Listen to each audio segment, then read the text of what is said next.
Le cancer, première cause de mortalité dans les pays occidentaux. Cependant, est-ce qu'il faut vivre dans la crainte du cancer? Quels ont été les progrès? Eh bien, on voit ça tout de suite avec nos invités.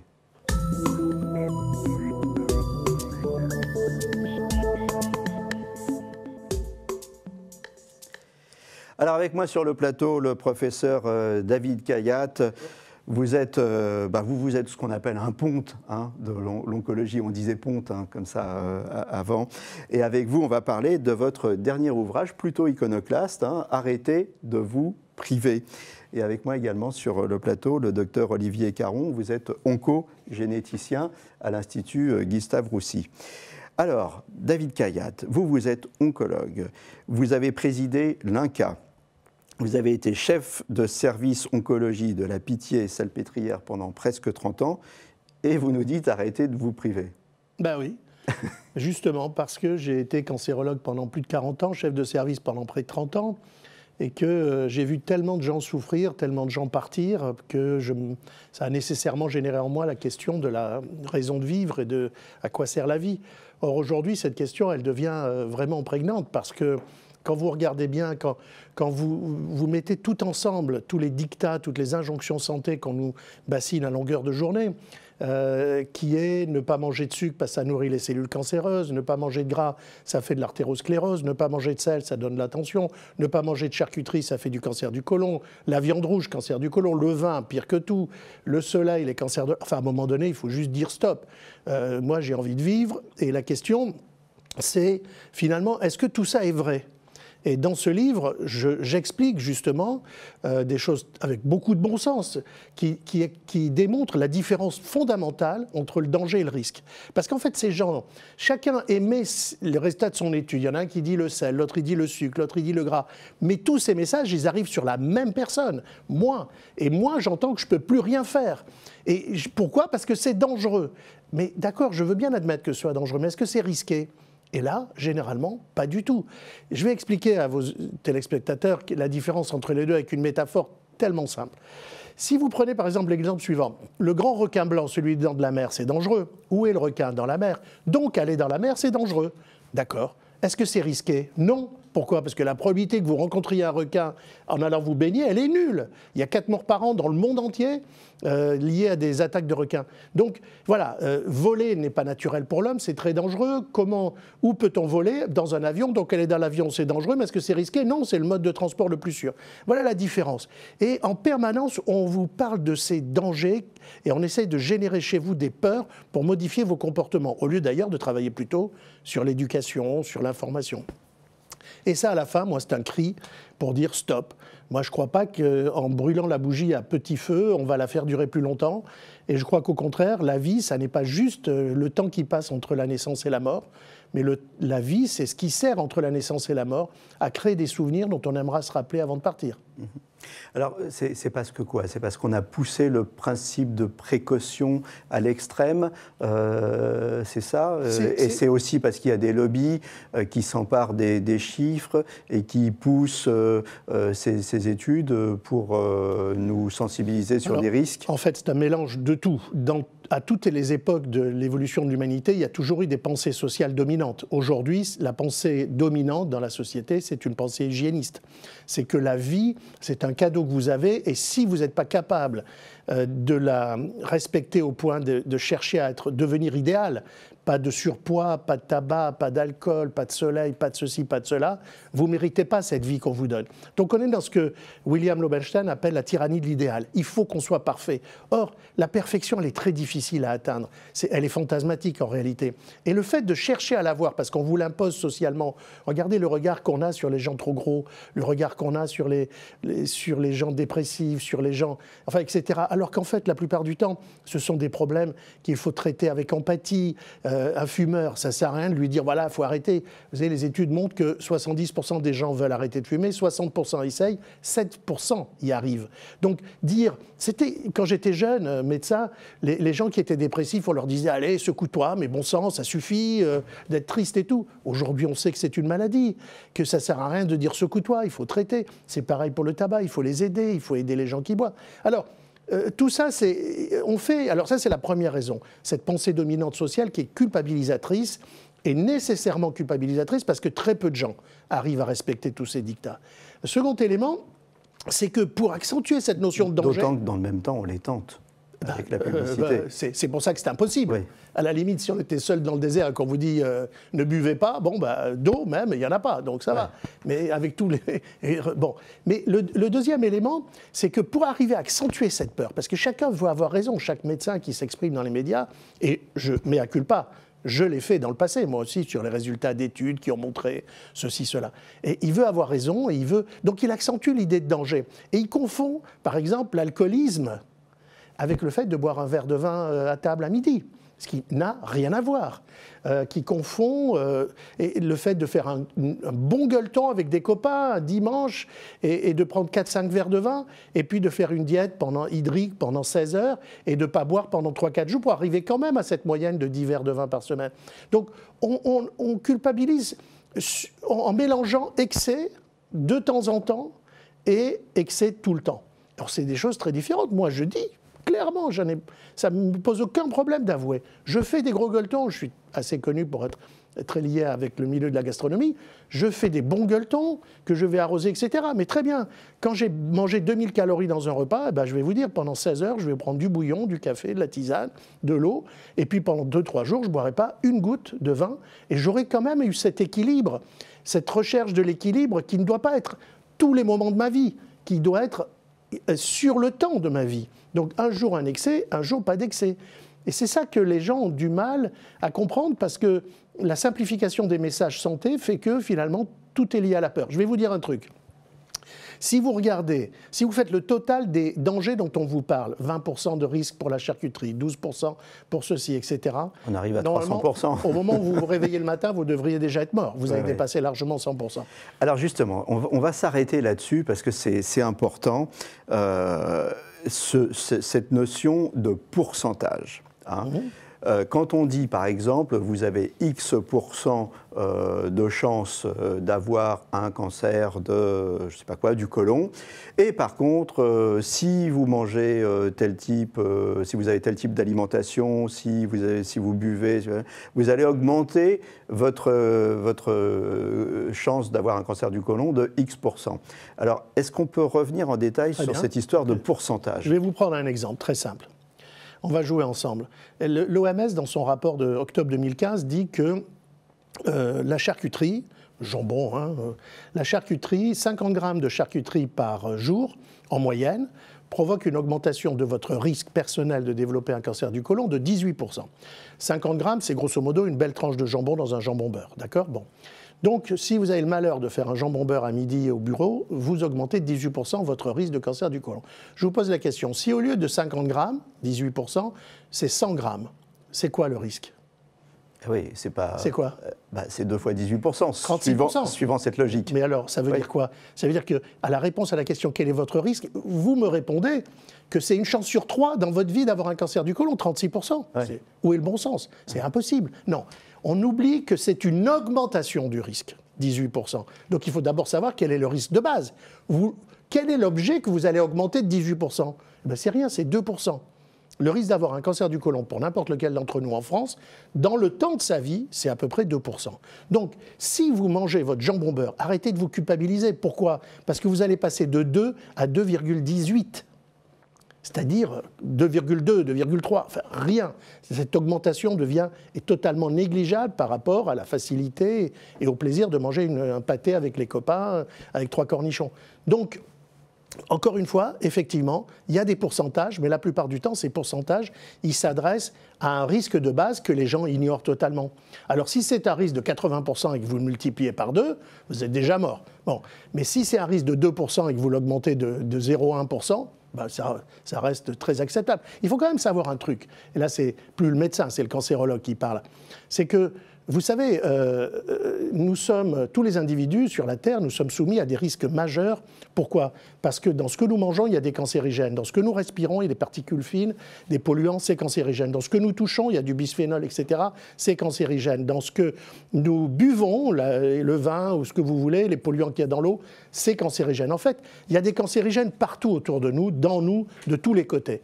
Mais heureusement, l'être humain développe des systèmes de résistance qui le soleil, les UV de toute la journée. Hein, il suffit qu'il y ait de la lumière, il y a des UV.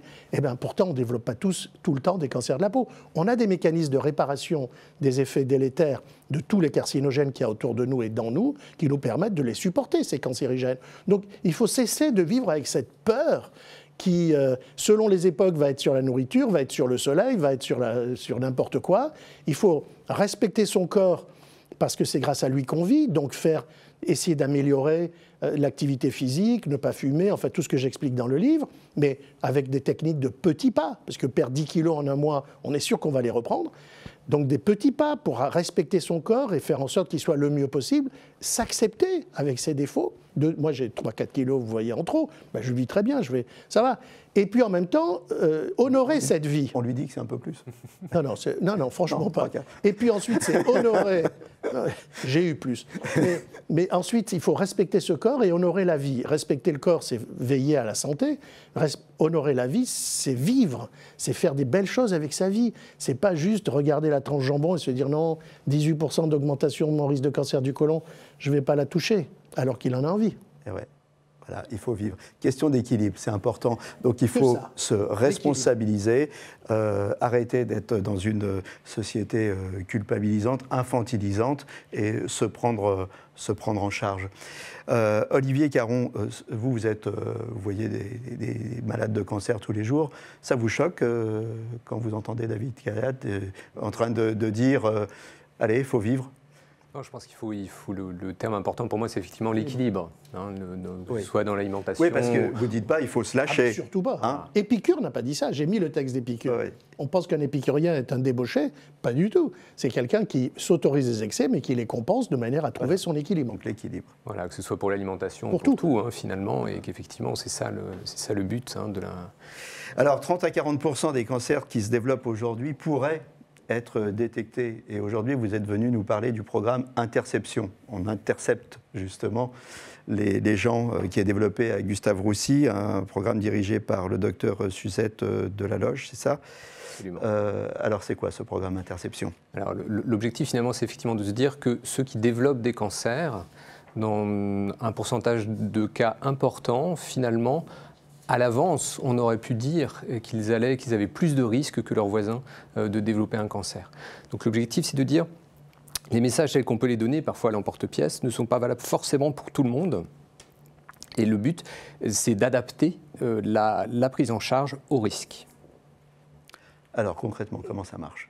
Alors concrètement, on va faire jouer tous les partenaires. Les premiers partenaires sont ceux qui connaissent les patients, c'est-à-dire les médecins traitants, entre autres, ou d'autres spécialistes, auxquels nous allons donner les moyens d'évaluer les risques individuels de chacun de leurs patients, basés sur, alors au départ, le tabagisme, l'alimentation, des risques familiaux, hein. Avoir des antécédents familiaux, ça va augmenter. Ces risques, vous les avez bâtis en fait avec une équipe très pluridisciplinaire, hein. Oui, vous êtes absolument. mis avec des généticiens, des oncologues. C'est multi-organes voilà. et multidisciplines, effectivement, hein. Et ça s'appuie sur des outils qui existent déjà, mais que nous avons regroupés finalement pour ne pas sectoriser les choses et gérer les risques les uns après les autres, mais finalement de dire telle personne que j'ai en face de moi, que dois-je faire avec elle? Donc le but, c'est de dire au médecin de ville, hein, qui a les gens en première ligne en face de lui donner des outils pour l'aider à identifier les personnes à risque, c'est ça? Et oui, ensuite à les orienter? C'est la première étape. La première étape, c'est identifier la personne comme étant un risque augmenté de cancer. Pas forcément pour dire qu'elle va systématiquement faire un cancer, c'est quasiment jamais le cas.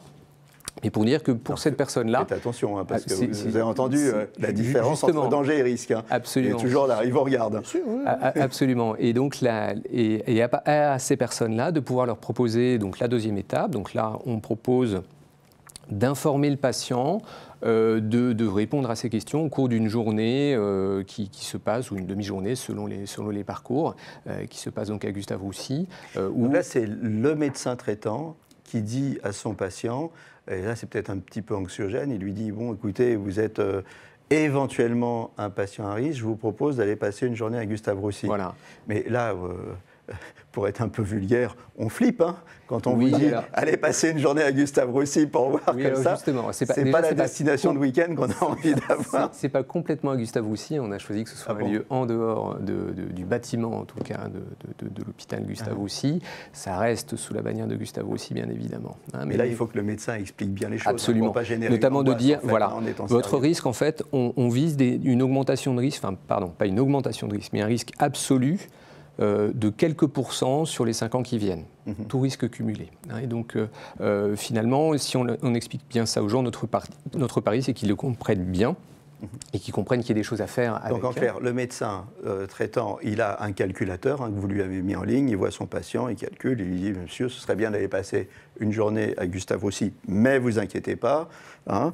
Et donc là, il arrive et il est mis dans quoi? Dans une base de données de suivi personnalisé, il passe des examens, au cours de la journée, la journée se déroule avec des personnes qui ont exactement le même profil que lui. Hein. Si c'est quelqu'un qui est très fumeur, si c'est quelqu'un qui a un risque augmenté de cancer du sein parce que c'est une femme qui est porteuse d'une anomalie dans un gène, par exemple, ou qui a certaines caractéristiques génétiques ou familiales.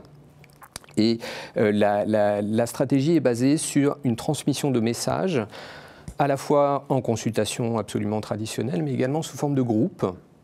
On parle d'éducation thérapeutique, mais c'est un peu les mêmes recettes, mais qui sont cette fois-ci adaptées à la prévention, justement pour faire comprendre à la personne pourquoi est-ce que son risque est augmenté, pourquoi est-ce qu'on lui propose telle et telle prise en charge. Et notre pari, c'est de dire plus la personne comprendra, plus elle appliquera les conseils qu'on lui donnera. Plus elle renoncera à son jambon beurre. Alors non, justement, plus on l'expliquera qu'elle peut manger un jambon beurre, bien sûr, mais pas toutes les heures, en tout cas. Alors, il y a un truc aussi, c'est que vous vous engagez derrière une prise en charge très rapide, hein, en cas de suspicion ou d'évolution. La troisième étape, en fait, c'est à la fin de cette journée, on établit ce qu'on appelle un plan de surveillance, et le patient fait, ou la personne qui vient nous voir, fait sa surveillance ou les actions en ville avec son médecin traitant. Et on prend des nouvelles année après année, hein, ou en tout cas de manière régulière, voir que tout se passe bien. Éventuellement, on peut modifier le plan de surveillance. Aujourd'hui, c'est vrai que nos examens de dépistage ont leurs limites. Hein, c'est surtout basé sur l'imagerie, parfois un petit peu sur la biologie. On estime que dans les années qui viennent, nous aurons de multiples moyens de détecter précocement des cancers. Dès que ce sera disponible, eh bien, à ce moment-là, on le mettra, on pourra prévenir nos patients et les implémenter dans les parcours des différentes personnes.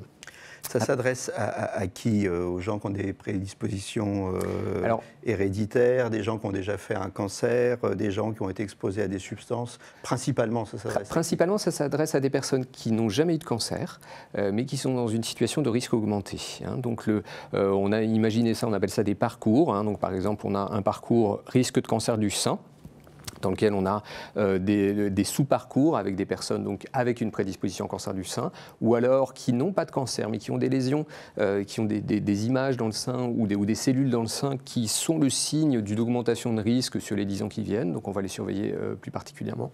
Et puis d'autres qui, parce qu'elles ont une histoire familiale, extrêmement marquée, on va pouvoir leur calculer un risque de cancer et ça va déboucher sur une prise en charge particulière. On a la même chose pour le cancer du côlon, on a également une exposition, un parcours pour le tabac avec une surveillance pour le cancer du poumon.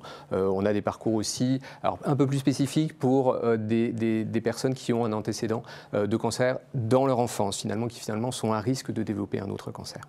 Alors, le dépistage, hein, c'est capital, hein, tout le monde sera d'accord là-dessus, mais on avance également sur le plan des traitements. Et je vous propose de voir tout de suite un sujet sur des vaccins sur mesure contre le cancer. Alors, est-ce que c'est bientôt une réalité? On voit le sujet avec Hedi Benbrahim, qui est PDG de Transgène. On voit ça tout de suite. Les vaccins sur mesure, c'est bientôt une réalité. Tout à fait. Transgène est donc une société de biotechnologie française basée à Strasbourg et on utilise les virus pour attaquer les cancers. Et on a mis un produit extrêmement innovant en place qui s'appelle myvac, et qui est un traitement individualisé. Donc, on s'attaque en particulier au cancer de l'ovaire, et parce qu'entre deux patientes, entre deux cancers de l'ovaire, il y a beaucoup de similarités, il y a encore plus de différences, parce que chaque patient a des gènes différents, une histoire différente, et il y a plus de différences que de similarités. Et donc, plutôt que d'avoir un traitement qui va s'attaquer à un cancer moyen, un cancer théorique, on va faire un médicament, un virus, qui va s'attaquer aux spécificités du cancer. Et donc, on a lancé un essai clinique dans ce sens. On a annoncé récemment une première patiente à Toulouse. Et donc, on prélève la tumeur du ou de la patiente, on la code, on regarde ce qu'il y a comme marqueur spécifique du cancer, et on va créer un virus qui va vacciner le corps du patient contre ce cancer. Et donc, on va entraîner le système immunitaire à attaquer le cancer. Et en l'occurrence, là, on vient après le premier traitement et on va essayer d'empêcher ou de repousser la résurgence du cancer. David Khayat, extraordinaire. Alors, vous, en 30 ans, 40 ans d'oncologie, vous en avez vu des progrès, hein? Absolument. Ce que nous vivons aujourd'hui en matière de prise en charge des cancers, y compris avec ce système absolument incroyable qui est mis en place à Gustave Roussy, et l'époque où moi j'ai commencé, où la spécialité n'existait pas, c'est moi qui l'ai créé avec quelques collègues en 89, où il n'y avait pas de service d'oncologie.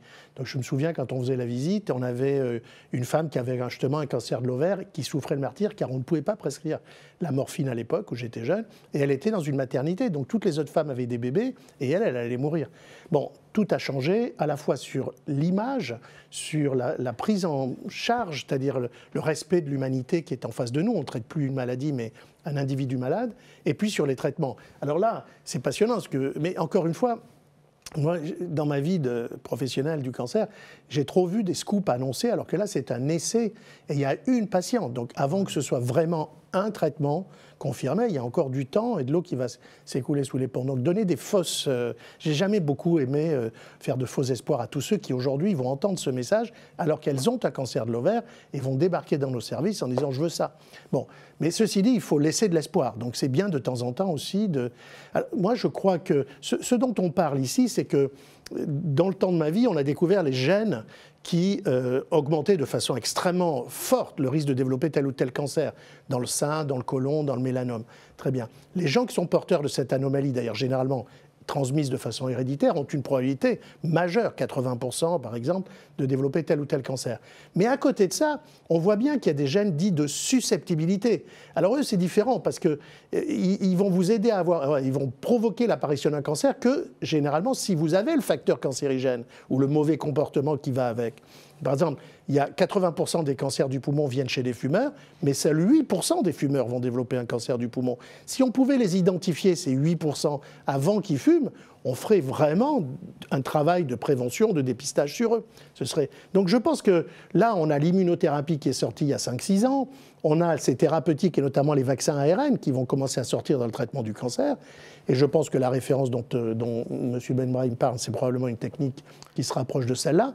Et je crois vraiment qu'il y a une vraie raison d'espérer qu'un jour, on viendra à bout de cette terrible maladie qui, quand même, tue encore 150 000 personnes chaque année en France. Combien de temps avant de la gagner, cette bataille du cancer? Vous savez, quand j'étais jeune interne, justement, Léon Schwarzenberg et Georges Mathé, à l'époque, j'étais leur interne, disaient en l'an 2000, on aura guéri le cancer. Sauf qu'en 90, j'ai aperçu que ce n'était pas mais les cancers.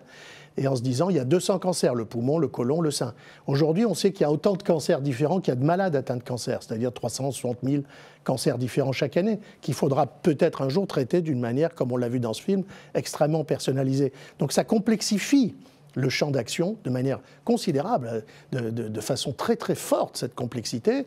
Et je pense que, ce qui est sûr, c'est que je ne le verrai pas de mon vivant, et je pense qu'il y en a encore pour un bon moment. Mais ce n'est pas une marche d'escalier, c'est-à-dire que tout le monde meurt et un jour tout le monde guérit. C'est que moi j'ai vu quand j'ai commencé il y a 40 ans, on était à peu près à 35% de malades qui vivaient 5 ans. Aujourd'hui on est entre 65 et 70%. Et même les 35-40% qui ne guérissent pas, eh bien, beaucoup d'entre eux vivent 10, 12 ans avec des cancers devenus maladies chroniques. Donc on a amélioré de façon spectaculaire et on améliore chaque jour. Donc chaque matin, il faut qu'un malade qui se sait malade de cette maladie garde l'espoir qu'un jour, on va trouver quelque chose qui changera son destin. Ce cancer, vous l'avez côtoyé toute votre vie. Toute ma vie, oui. Il vous fait peur? Terriblement. Et je le hais. Vous y avez pensé un jour? Vous avez pensé, si un jour j'ai un cancer? Mais bien sûr, j'y pense tous les matins. J'ai 40 ans à voir des malades toutes les 3-4 fois par semaine. J'ai vu mourir des milliers de malades. Je veux dire, j'ai dû voir mourir, je sais pas, 3-4 000 malades dans ma vie. 40 ans de cancérologie. Au début, ils mouraient presque tous, hein, ceux qu'on confiait aux cancérologues. C'était ceux qui n'étaient pas opérables, etc. Non, j'ai peur du cancer, j'ai peur pour ma femme, pour mes enfants, pour mes amis. Et puis, avec l'âge qui avance, je les vois tomber. Mes amis, mes parents, la maladie n'épargne pas ceux qu'on aime. Donc, effectivement, il faut en avoir peur. Mais ça fait qu'il faut aimer encore plus la vie. Mais pour autant, c'est ce que j'allais dire, il faut vivre. Absolument. C'est ça, il faut vivre en attendant. Et il faut peut-être défaire aussi ce mythe de la vie éternelle. Il nous reste une minute pour conclure. Alors écoutez, c'est très simple. Pourquoi cette pensée est devenue dominante hygiéniste? Parce que comme on ne voit plus la mort, la plupart des gens, il n'y a plus de veillée des morts, il n'y a plus de cortège funéraire dans la rue, donc les gens finissent par penser que peut-être elle n'existe plus. Et que peut-être s'ils font tout ce qu'on leur dit, s'ils respectent scrupuleusement tous ces dictats, eh bien, ils vont plus vieillir. Et d'ailleurs, on voit moins de gens vieux à cause de la chirurgie esthétique du Botox. Ils vont plus être malades parce que la science devient très puissante et ils vont plus mourir. Mais c'est faux. On va tous vieillir, on va tous être malades et on va tous mourir. Et alors, en attendant, il faut juste vivre avec un équilibre, bien évidemment. Jamais, et un jour sur un plateau, quelqu'un m'a dit « Ouais, mais vous voulez les produits ?» Mais pas du tout. Je veux un équilibre dans le temps. Et je pense que c'est la meilleure façon de respecter la vie et respecter son corps que de chercher cet équilibre.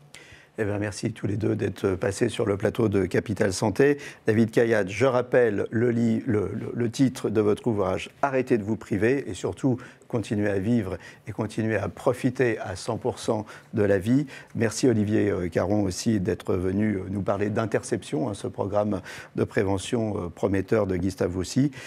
La convergence des connaissances, l'oncologie, la génétique, l'imagerie, le big data va donner un coup de booster à la recherche, ça c'est sûr, et déboucher sur des nouveaux traitements.